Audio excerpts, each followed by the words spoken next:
رسول صلی اللہ تعالیٰ علیہ وسلم کے ارشادات کے تعلق سے کچھ باتیں بیان کی جائیں گی۔ اللہ تبارک و تعالیٰ سے دعا ہے کہ اللہ تعالیٰ ہمیں صحیح کہنے، صحیح سننے اور اس پر عمل کرنے کی سچی توفیق نصیب عطا فرمائے۔ حضرات گرامی، اللہ تبارک و تعالیٰ نے انسانوں کی زندگی کو دو مرحلوں پر منقسم کیا ہے، تقسیم کیا ہے۔ یعنی انسان کے جو زندگی کے مراحل ہیں، جو ان کے تعلقات ہیں، ان کو دو حصوں پر تقسیم کیا ہے۔ ان میں پہلا حصہ ہے حقوق العباد کا، حقوق اللہ کا، اور دوسرا حصہ ہے حقوق العباد کا۔ یعنی انسان کے اوپر اس زندگی کے اندر زندگی بسر کرتے ہوئے دو حقوق عائد ہوتے ہیں، ایک حقوق اللہ کا اور دوسرے حقوق العباد۔ یعنی اللہ تبارک و تعالیٰ کے حقوق، اس کے اندر اللہ اور اللہ کے نبی جناب محمد الرسول اللہ صلی اللہ علیہ وسلم کی ساری باتیں آ جاتی ہیں، اور دوسرا ہے حقوق العباد، جو انسان کے آپس کے معاملاتی زندگی، معاشرتی زندگی، اخلاقیات کی زندگی، یہ ساری چیزیں اس سے جڑ جاتی ہیں۔ اللہ تبارک و تعالیٰ نے انسان کی تخلیق ہی کی ہے تابعداری اور فرمانبرداری کے لیے۔ یعنی انسان کی تخلیق، پیدائش کا ماحصل اور خلاصہ نچوڑ ہے ہی کہ انسان اللہ تبارک و تعالیٰ کی عبادت، ان کی فرمانبرداری کرے، ان کے حکم کے مطابق اپنی زندگی کو بسر کرے۔ اس کے خلاف اگر انسان زندگی گزارتا ہے تو گویا کہ اللہ کے حقوق کو ضائع کرتا ہے، برباد کرتا ہے۔ اور اللہ کے حقوق کی پاسداری کرنا، اللہ کے حقوق کو بجا لانا انسان کے لیے ضروری اور لازم ہے۔ اگر انسان ایسا نہیں کرتا ہے تو گویا کہ وہ سخت ترین گنہگار ہوتا ہے، اور اس کے بارے میں انسان سے براہ راست سوال ہوگا۔ اگر وہ اپنے سوال کے اندر صحیح رہا تو کامیابی اور کامرانی ان کا قدم چومے گی، اور اگر سوالات کے جوابات درست نہ ہوئے تو ناکامی اور محرومی ان کا مقدر ہوگا۔ الغرض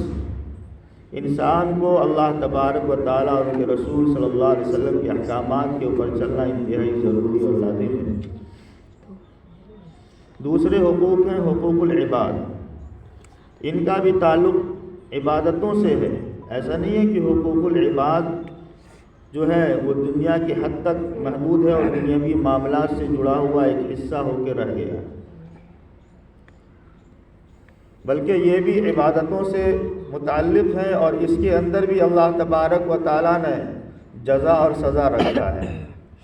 حقوق العباد کے اندر بھی انسان اگر راستگی سے، درستگی سے عمل کیا، ٹھیک اس کے اوپر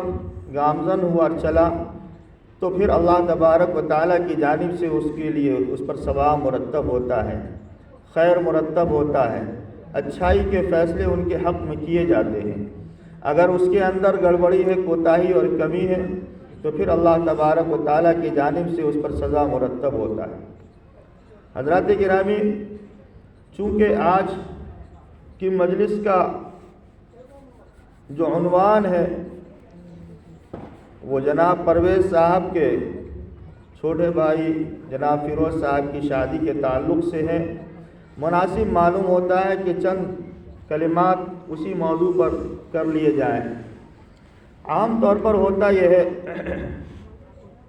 کہ دین کے دیگر پہلوؤں میں انسان گفت و شنید کرتا ہے، افہام و تفہیم کرتا ہے، ان کو سمجھنے کی کوشش کرتا ہے،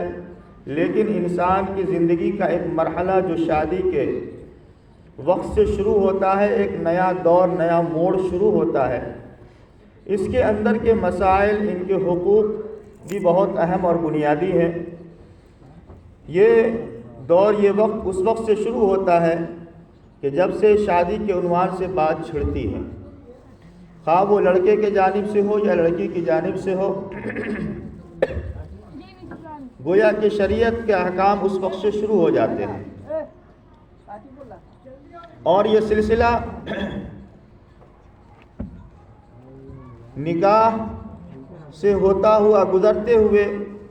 آپس کی جو ازدواجی زندگی کا مرحلہ اور حصہ ہے،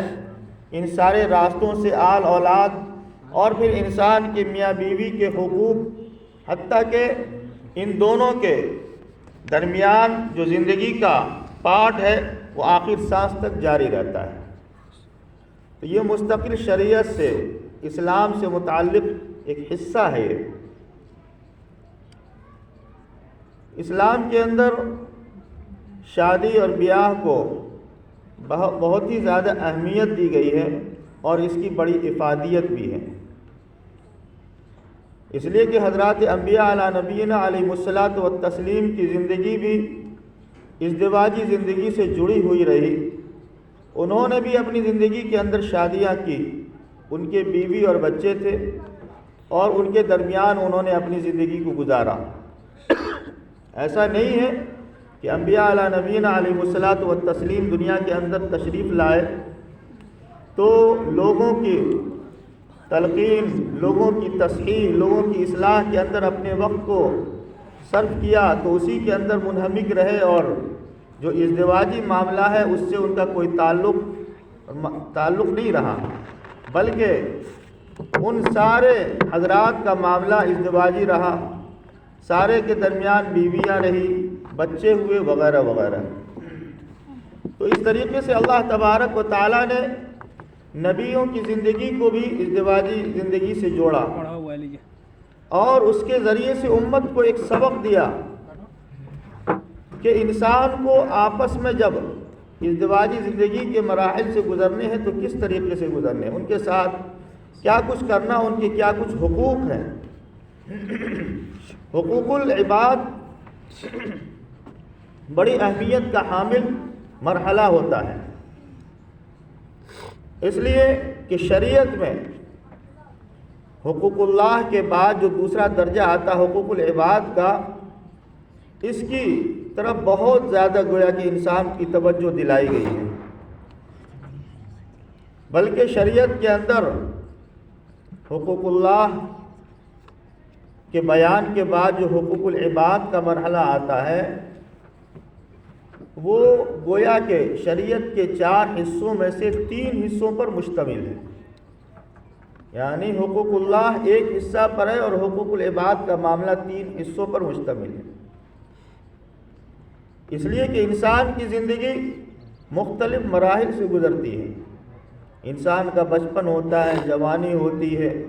انسان کاروبار سے جڑتا ہے، نوکری پیشہ سے جڑتا ہے، انسان کے ماں باپ ہوتے ہیں، آل اولاد ہوتی ہے، بیوی بچے ہوتے ہیں، شوہر ہوتے ہیں،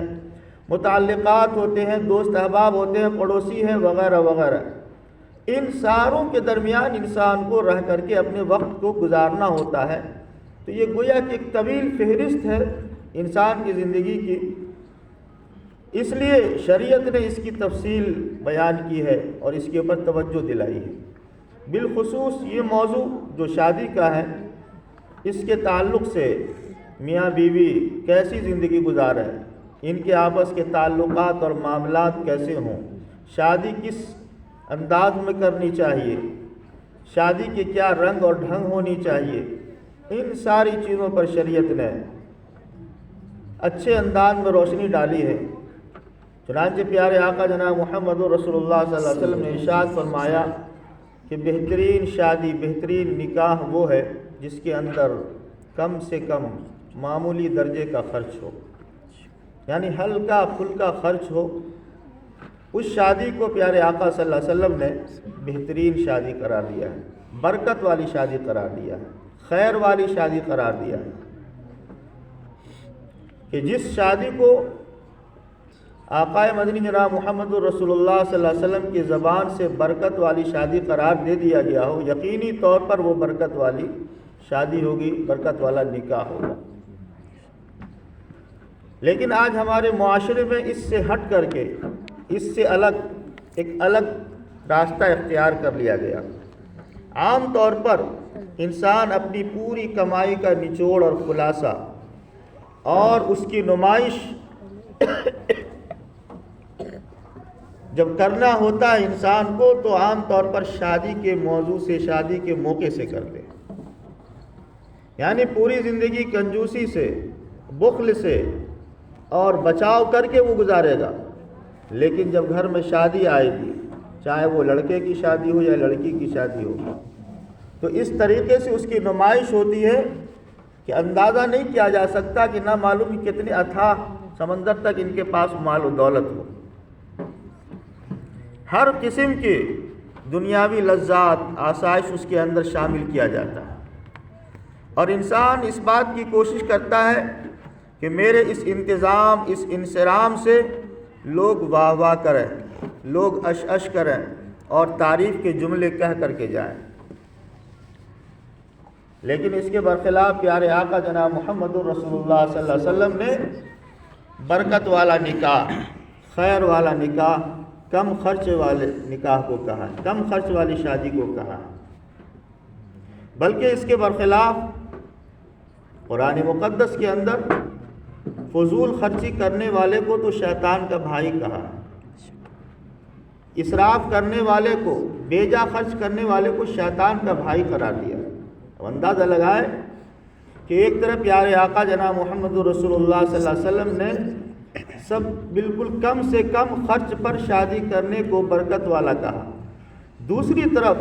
اسراف کرنے والے کو قرآن کریم کے اندر اللہ تبارک تعالیٰ شیطان کا بھائی کہہ رہا ہے۔ اب ہم اپنی زندگی کا ذرا جائزہ لیں، زندگی کا مطالعہ کریں اور اپنے معاشرے کے اندر پھیلے ہوئے اس رواج کے اوپر ذرا غور کریں کہ کیا ہم برکت والا نکاح کرتے ہیں، کیا ہم شیطان کے بھائی بننے سے بچتے ہیں؟ معلوم ہوگا کہ یہ دونوں راستہ ہم سے ترک ہو چکا ہے۔ شریعت کا یہ عظیم ترین پہلو، یہ عظیم ترین حصہ، یہ عظیم ترین جزء ہم سے کوسوں دور ہو چکا ہے۔ حالانکہ ہم شریعت مطہرہ کے اوپر چلنے والے ہیں، ہم اس بات کا اقرار کر چکے ہیں لا الہ الا اللہ محمد الرسول اللہ، کہ اللہ تبارک و تعالیٰ کے علاوہ کوئی عبادت کے لائق نہیں ہے، جناب محمد الرسول اللہ صلی اللہ علیہ وسلم اللہ کے بندے اور اس کے رسول ہیں۔ مطلب یہ ہے کہ جب ہم نے ان کلمات کا اظہار اور اقرار کر لیا تو پھر ہماری پوری زندگی بندھ گئی، ہم ایک دائرے کے اندر آ گئے، ہمارا محاصرہ ہو چکا، ہم گویا کہ قید کر دیے گئے۔ اور ایک موقع سے پیارے آقا جناب محمد رسول اللہ صلی اللہ علیہ وسلم نے تو کہا ہے کن فی الدنیا کأنک غریب او عابر سبیل، کہ تم اس دنیا کے اندر اس طریقے سے رہو جس طریقے سے کوئی شخص قید خانے کے اندر رہتا ہے۔ تم اس دنیا کے اندر کن فی الدنیا کأنک غریب او عابر سبیل، اس دنیا کے اندر تم اس طریقے سے رہو جیسے ایک قید خانے کے اندر انسان رہتا ہے، یعنی محدود ان کی زندگی ہوتی ہے، ان کی زندگی آزاد نہیں ہوتی۔ یا پھر مسافر والی زندگی، کہ مسافر بھی بالکل آزاد نہیں ہوتا، اپنے آپ کو اپنے سفر والی زندگی سے آزاد نہیں کرتا۔ اس کی مثال ایسی ہے کہ ایک شخص اگر ٹرین سے سفر کر رہا ہو تو جائے کہ وہ انہوں نے اپنا ریزرویشن کرا رکھا ہے اور یہاں سے دلی اور بمبئی تک کا سفر ہے ان کا، اور ساز و سامان لے کے چلتا ہے، تو اتنا ساز و سامان اس کے پاس نہیں ہوتا جتنا کہ اپنے گھر میں ہوتا ہے۔ یعنی وہ جانتا ہے کہ یہاں سے دلی کا ہو یا بمبئی یا کسی دوسرے شہر کا ہو، جتنے دیر کا سفر ہے اسی حساب سے وہ سامان سفر تیار کرتا ہے اور راستے کے اندر ہوشیار اور چوکنا بھی رہتا ہے۔ ایک تو چور چوکار سے، دوسرے اپنے گاڑی کے چھوٹ جانے اور خطا ہو جانے سے، کہ کہیں ہم نے اپنے دھیان اور توجہ کو ادھر ادھر مبذول کیا تو ہماری گاڑی چھوٹ جائے گی اور منزل مقصود تک ہم نہیں پہنچ سکیں گے۔ تو گویا کہ اپنی زندگی کو بڑی ہی وہ محدود انداز میں ہوشیاری کے ساتھ گزارتا ہے۔ یہی حال ہماری زندگی کا اس دنیا کے اندر ہے، خواہ وہ کسی بھی پہلو سے انسان کا ہو۔ ایسا نہیں ہے کہ شادی کے احکام اور ان کی ترغیب شریعت میں دے دی گئی ہے تو اس کے اوپر ہمیں آزادی دے دی گئی، اس کے اوپر ہم کو چھوٹ دے دی گئی کہ جو انسان جیسا چاہے شادی کے معاملے میں آزادانہ اپنا رویہ اختیار کرے، بلکہ پیارے آقا صلی اللہ علیہ وسلم نے محدود طریقے سے جس کے پاس جیسی صلاحیت ہے اس اعتبار سے شادی اور بیاہ کرنے کو کہا ہے۔ اب ایک معاملہ اس کے اندر یہ ہے کہ فضول خرچی کہتے کس کو ہیں؟ فضول خرچی یہ ہے کہ انسان کی جو اپنی ذاتی صلاحیت ہے، جو ان کے آمدنی کے جو حصے ہیں، ان کے اندر شادی کے تعلق سے جو ممکن حد تک ضروری ہے کہ اس کے بغیر چارہ نہیں ہے، تو اس حد تک وہ گویا کہ انتظام اور انصرام کرے۔ مثال کے طور پر ایک آدمی کی آمدنی اتنی ہے کہ 10,000 تک کے کپڑے خرید کر کے خود پہنے یا بہو کو پہنائے۔ اسی طریقے سے کسی کی آمدنی اتنی ہے کہ وہ 1,000 آدمی کو اطمینان کے ساتھ صاف ستھرے ماحول میں عزت کے ساتھ کھانا کھلا سکے،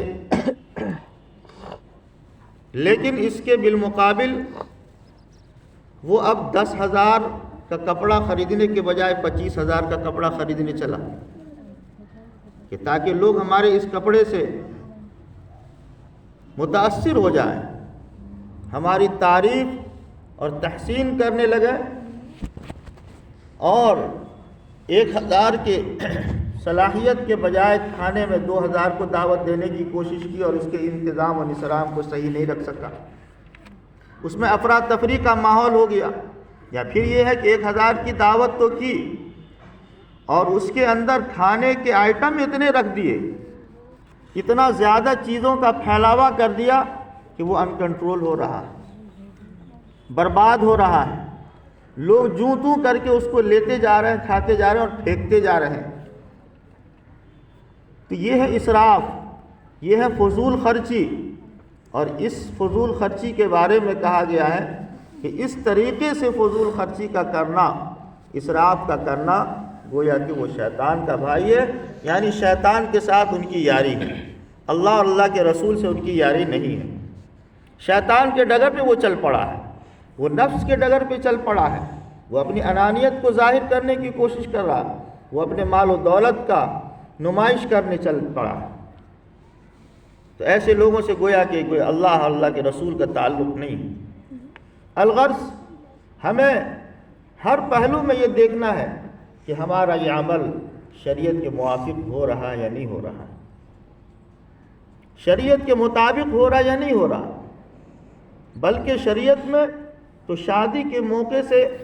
لڑکی کے گھر میں کھانے پینے کا کوئی تصور ہی نہیں دیا۔ جو عام آج ہمارے معاشرے میں لڑکیوں کے گھر میں کھانے پینے کا جو رواج پکڑا ہوا ہے، رواج ہی نہیں بلکہ یہ معاملہ تو اس حد تک بڑھ چکا ہے کہ لڑکے والے کی طرف سے آفر اور آرڈر ہوتا ہے، اور کھانے کے آئٹم کا چوائس ہوتا ہے کہ یہ کھانے ہمارے باراتیوں کو اور ہمارے دوست احباب کو دیا جائے، اور اس انداز میں انتظام کیا جائے، فلاں ہوٹل کو بک کیا جائے، فلاں شادی خانے کے اندر انتظام کیا جائے، وغیرہ وغیرہ۔ ان چیزوں کا تصور اسلام نے دور دور تک نہیں دیا ہے، بخلاف اس کے کہ ایک موقع سے پیارے آقا صلی اللہ تعالی علیہ وسلم کے مجلس میں ایک صحابی آتے ہیں، اور اس صحابی کے کپڑے پر آقا صلی اللہ علیہ وسلم نے کچھ رنگ کے آثار دیکھے، جو عام طور پر شادی کے موقع سے چاہے تو خوشبو وغیرہ کا ہو یا اور کوئی دوسرا رنگ ہو اس کے کپڑے پر لگا ہوا تھا۔ پیارے آقا صلی اللہ علیہ وسلم نے محسوس کیا اور ان سے سوال کیا کہ کیا تم نے شادی کر لی؟ صحابی رسول نے کہا کہ ہاں پیارے آقا صلی اللہ علیہ وسلم میں نے شادی کر لی۔ اب اندازہ لگائیں کہ ایک طرف تو دو جہاں کے سردار موجود ہیں کہ جس کی وجہ سے اس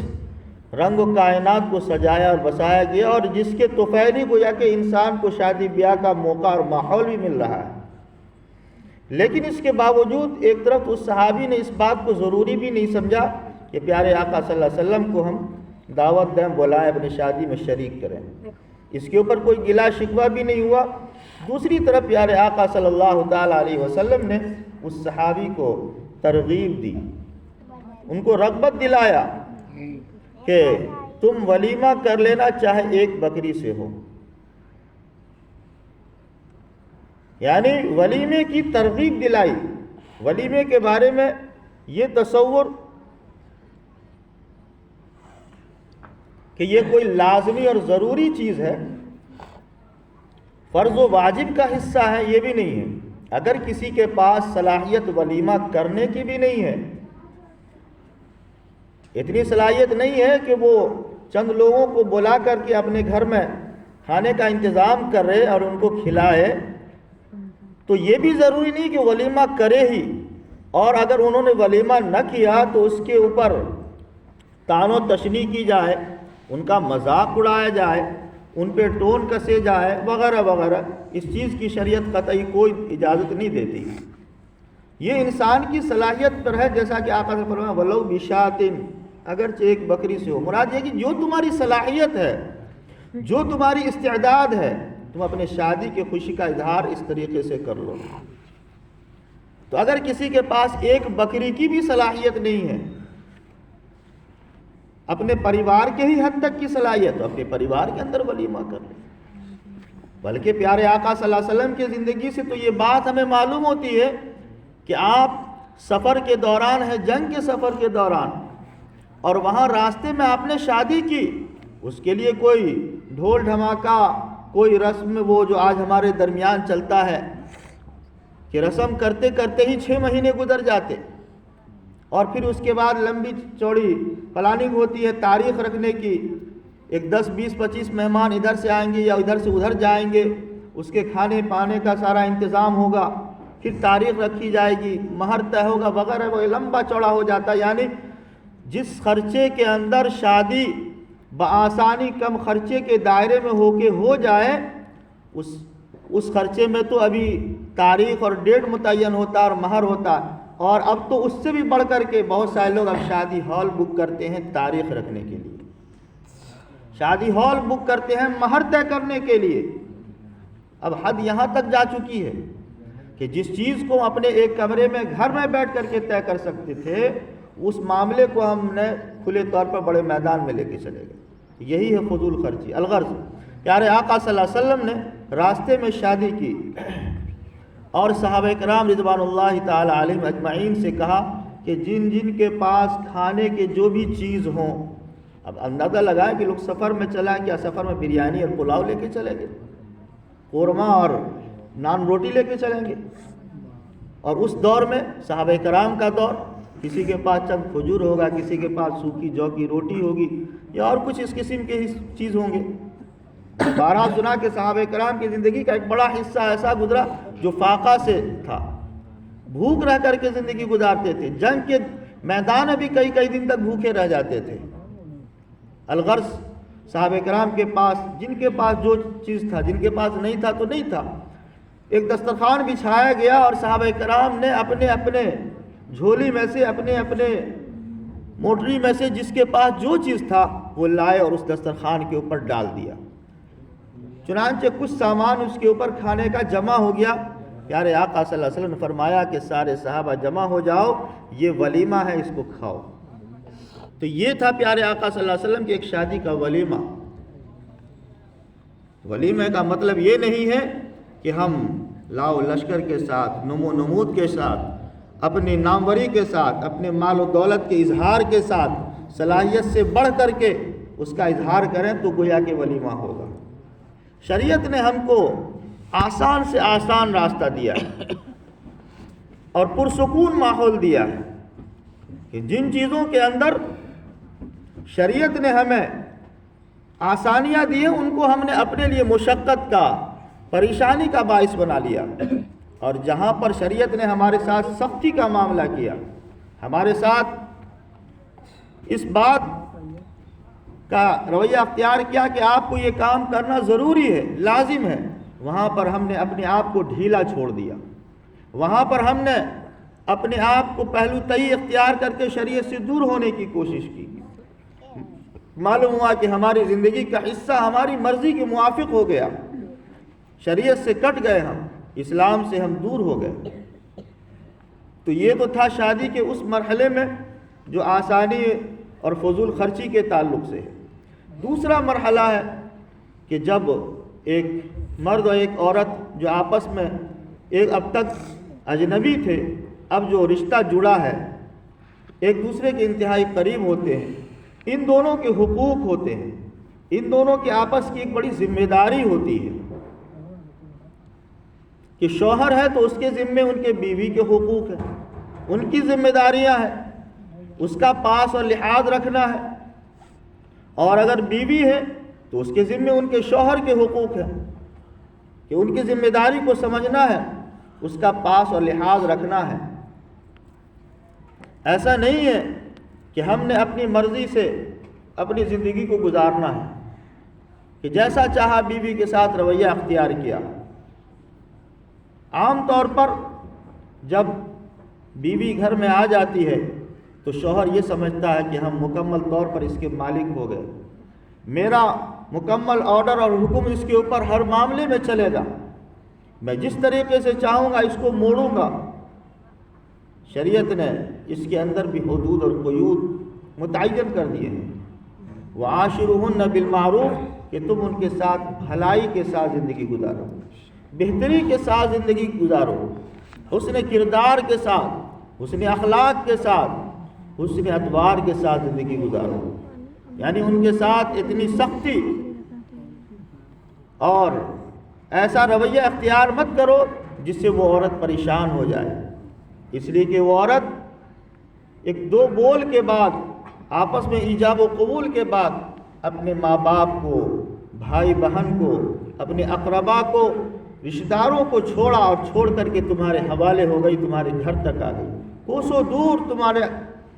گھر تک آ کر کے رہنے لگی، تو اس کے ساتھ تمہارا رویہ ایک اخلاقیانہ ہونا چاہیے، انسانی رویہ ہونا چاہیے، ہمدردانہ ہونا چاہیے، میل ملاپ والا رویہ ہونا چاہیے۔ پیارے آقا صلی اللہ تعالی علیہ وسلم نے ایک موقع سے ارشاد فرمایا کہ تم میں سے بہترین وہ شخص ہے جو اپنی عورتوں کے ساتھ بہتر سلوک کرے، یعنی آقا صلی اللہ علیہ وسلم نے انسان کو بہترین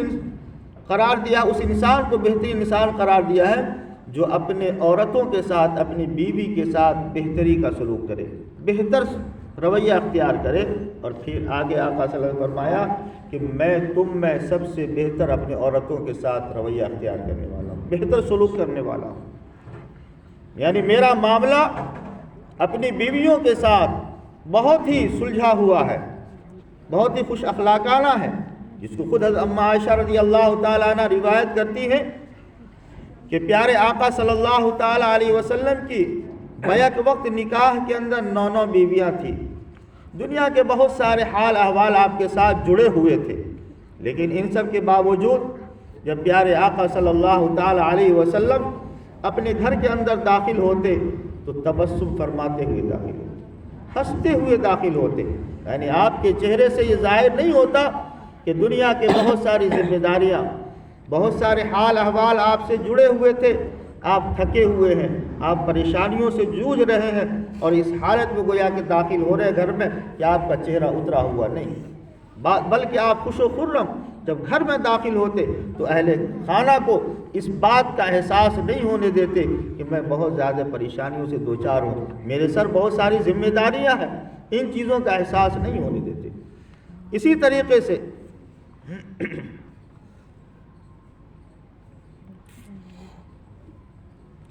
حضرت اما عائشہ رضی اللہ تعالیٰ عنہ فرماتی ہیں کہ پیارے آقا صلی اللہ تعالیٰ علیہ وسلم نے اپنی بیویوں میں سے کسی کو کبھی بھی مارا نہیں، ہاتھ نہیں اٹھایا آپ نے۔ آج شوہروں کا مزاج بات بات میں بن جاتی ہے کہ عورتوں کو دبانے کی کوشش ہوتی ہے، اور اگر ان سے کبھی کوئی کمی کوتاہی ہو جائے تو اپنے مردانگی کا اظہار گویا کہ اپنی عورتوں سے شروع کر دے، اور یہ ظلم اور زیادتی کا رویہ وہاں سے شروع ہوتا ہے، اور وہ یہ تصور کرتا ہے، یہ سمجھتا ہے کہ میں مرد ہوں، میں جیسا چاہوں رویہ اختیار کروں، جبکہ پیارے آقا صلی اللہ علیہ وسلم کی سنت، آپ کا طریقہ، لقد کان لکم فی رسول اللہ اسوۃ حسنہ، کہ پیارے آقا صلی اللہ علیہ وسلم کے طریقے میں، پیارے آقا صلی اللہ علیہ وسلم کی زندگی کے اندر بہترین نمونہ ہے، بہترین آئیڈیل ہے، بہترین سبق ہے، بہترین درس ہے انسان کے لیے کہ آپ نے اپنے ازواج کے ساتھ کیسا رویہ اختیار کیا، آپ نے اپنی بیویوں کے ساتھ کیسے سلوک کیے، کیا معاملات آپ کے ساتھ رہے۔ تو آپ صلی اللہ علیہ وسلم نے کبھی بھی اپنے بیویوں کے اوپر ہاتھ نہیں اٹھایا۔ الغرض ایک شوہر کا معاملہ اپنی بیوی کے ساتھ بہت خوش اخلاقی والا ہو، بہت ہمدردانہ ہو، پیار والا ہو، محبت والا ہو، اس لیے کہ شوہر بیوی کی زندگی آپس میں گویا کہ ایک دوستانی کی بھی زندگی ہے، کہ جس طریقے سے ایک دوست دوسرے دوست کے ساتھ کس طریقے سے جب ملاقات کرتا ہے، جب ملتا ہے، تو بڑے ہی محبت کے ساتھ، بڑے ہی چاؤ کے ساتھ اور بڑے ہی خوش اخلاقی انداز میں ایک دوسرے کو ویلکم کہتا ہے، خوش آمدید کہتا ہے، ان سے مصافحہ کرتا ہے، ان سے گلے ملتا ہے، ان کی خبر خیریت لیتا ہے وغیرہ وغیرہ، اور ان کے ساتھ خوش گپی وغیرہ کرتا ہے۔ یہی چیز ایک شوہر کا ایک بیوی کے ساتھ ہے، گویا کہ ایک دوستانہ تعلق ہے۔ یہ صرف شوہر بیوی کا تعلق بعض امور تک نہیں ہے، بلکہ ایک دوستی کا تعلق ہے۔ یہ دونوں آپس میں زندگی کے چکی کے دو پاٹ کے مانند ہے کہ یہ دونوں مل کر کے اپنی زندگی کو جس طریقے سے چاہیں گے سنواریں گے اور سدھاریں گے اور حسین بنائیں گے۔ اس لیے کہ معاشرے کا اثر، معاشرے کے اوپر جو اثر مرتب ہوتا ہے وہ انسان کی زندگی کے اس مرحلے سے جو شروع ہوتی ہے، جو شادی کی زندگی سے شروع ہوتی ہے، یہاں سے ہوتی ہے۔ اس لیے کہ معاشرے کی تشکیل نکاح سے تو ہوتا ہے، معاشرے کی بنیاد نکاح سے تو ہی پڑتا ہے، کہ جب انسان کا آپس میں نکاح جب ہوتا ہے تو پھر یہاں سے گویا کہ ایک نیا خاندان شروع ہو جاتا ہے، یہاں سے ایک نیا خاندان شروع ہوتا ہے، ان کے بچے ہوتے ہیں، بچیاں ہوتی ہیں، ان کی تعلیم اور تربیت جس انداز، جس ڈھنگ سے، جس رویے سے ہوگی، جس معیار پر ہوگی، گویا کہ یہی بچے بڑھ کر کے جوان ہو کر کے معاشرے کے لیے ایک نمونہ بنے گا، سوسائٹی کے لیے ایک آئیڈیل بنے گا، اور قوم و ملت کے لیے یہ ایک رہنما اصول بنیں گے۔ تو گویا کہ اس ازدواجی زندگی انسان کا بڑا خوشگوار ہونا چاہیے۔ جب شوہر بیوی آپس میں خوشگوار زندگی گزاریں گے، ان کے اثرات ان کے بچوں پر مرتب ہوں گے، اور ان کے بچے جو اپنے ماں باپ کے آپس کے تعلقات، آپس کے میل، آپس کے محبت، آپس کے لگاؤ کو دیکھیں گے کہ میرے ماں باپ آپس میں کس طریقے سے خوش اخلاقی کے ساتھ، خوش رویہ زندگی گزار رہے ہیں، ان کی زندگی کے اندر گویا کہ گلزار والی، خوش و خرم والی زندگی ان کی زندگی گزر رہی ہے، تو ان کے اثرات ان کے بچے پر مرتب ہوں گے، اور یہی بچے بڑھ کر کے اپنے ماں باپ سے جو درس لے کر کے بڑھیں گے تو معاشرے کے اندر اپنا نمونہ پیش کریں گے، اپنا ایک حصہ معاشرے کو دیں گے کہ انسان کو کیسی زندگی گزارنی ہے، انسان کے اندر